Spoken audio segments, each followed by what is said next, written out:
of the Fourth Estate, ladies and gentlemen, good afternoon. We have a statement that we want to issue today following the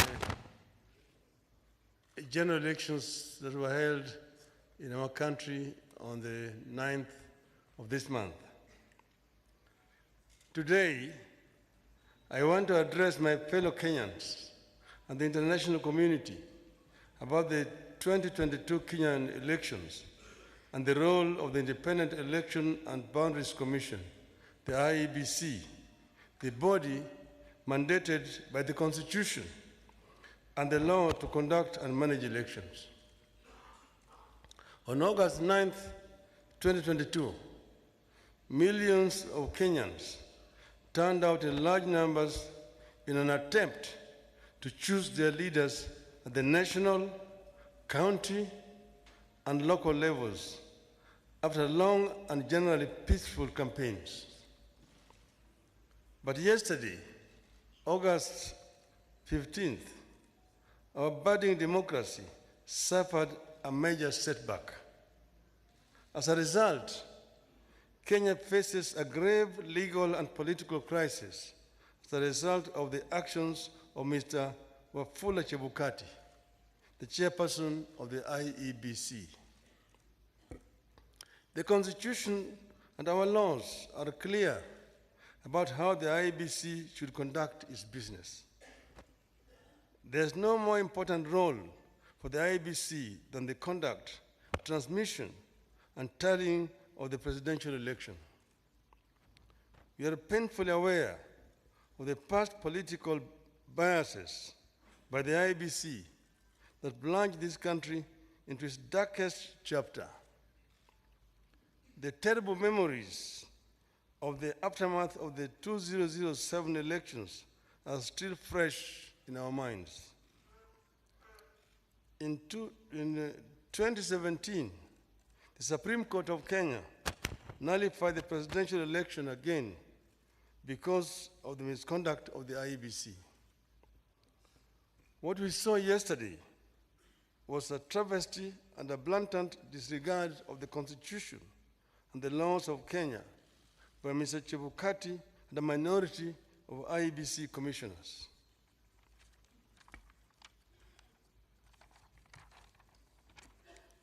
The law is clear on the role of the chairperson of the IEBC. The law does not vest in the chairperson the powers of a dictator to rule the IEBC unilaterally. The IEBC is structured as a democratic institution in which decisions must be taken either by consensus or by a vote of the majority. The chairperson and a tiny minority of commissioners have no legal authority to take weighty decisions and proclaim them as the rulings of the IEBC. The law on the IEBC provides that unless a unanimous decision is reached, a decision on any matter before the Commission shall be by a majority of the members present and voting. I want to repeat. Unless a unanimous decision is reached, a decision on any matter before the Commission shall be by a majority of the members present and voting. In addition, the Court of Appeal in the Maina Kiai case ruled, and I quote again, reiterate, as we conclude, that there is no doubt from the architecture of the laws we have considered that the people of Kenya did not intend to vest or concentrate such sweeping and boundless powers in one individual, that is the chairperson of the appellant.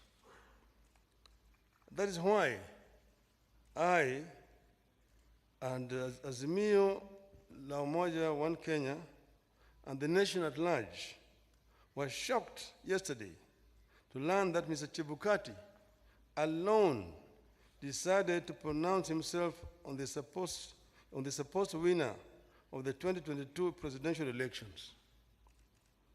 We understand that only Mr. Chebukati alone had access to the tally of the presidential vote. He denied all the commissioners access to that information until he suddenly appeared before the commissioners in the late afternoon to present them with a fait accompli.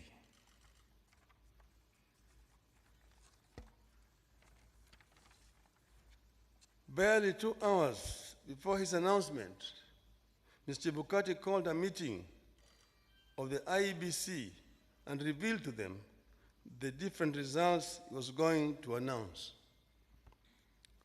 4 of the 7 protested Mr. Chebukati's actions. But Mr. Chebukati, whose mind appeared made up, did not entertain any discussion of the results, precipitating a walkout by a majority of the commissioners, who promptly denounced the results at a press conference. We know what happened next.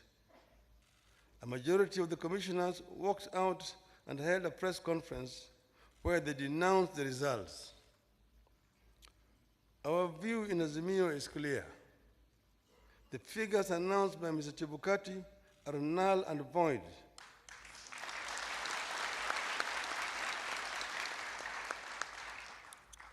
I repeat, the figures announced by Mr. Chebukati are null and void and must be quashed by a court of law. In our view, there is neither a legally and validly declared winner nor a president-elect. Mr. Chebukati's announcement purporting to announce a winner is a nullity. He acted with gross impunity